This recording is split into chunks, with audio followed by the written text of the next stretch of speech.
కొడాలి నానిపై కేంద్ర మంత్రి Bhupathiraj Srinivas Varma hot comments చేశారు.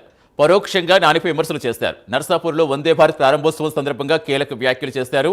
గడ్డాలు మేసాలు పెంచేసుకుని ప్రజలను భయపెట్టడం తమకు చేత కాదన్నారు.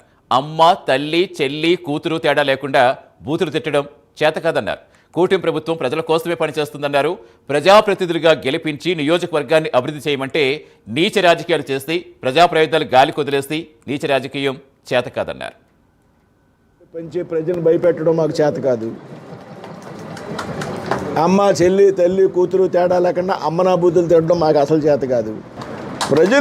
ప్రజలు మనకి మ్యాండేట్ ఇచ్చారా బాబు, నియోజకవర్గం అభివృద్ధి కోసం పనిచేయరా, 10 ప్రాజెక్టులు తీసుకురా, ప్రజలను ఆలోచన మేరకు పనిచేయరా అంటే బూతులు తిడుతూ కూర్చుంటే అసెంబ్లీలో ఉన్నటువంటి ప్రజా ప్రయోజనాలను గాలికి వదిలేసి నీచమైనటువంటి చెత్త రాజకీయం చేసేటువంటి ఆలోచన కూటమిలో ఉన్నటువంటి పార్టీలకు కానీ మా పార్టీలు ఇవాళ ప్రజాప్రతినిధిగా ఉన్నటువంటి మాకు కానీ ఎప్పుడు భవిష్యత్తులో ఆ రకంగా ప్రవర్తించడం అనేటువంటి విషయాన్ని కూడా ఈ సందర్భంగా చెప్తున్నాం.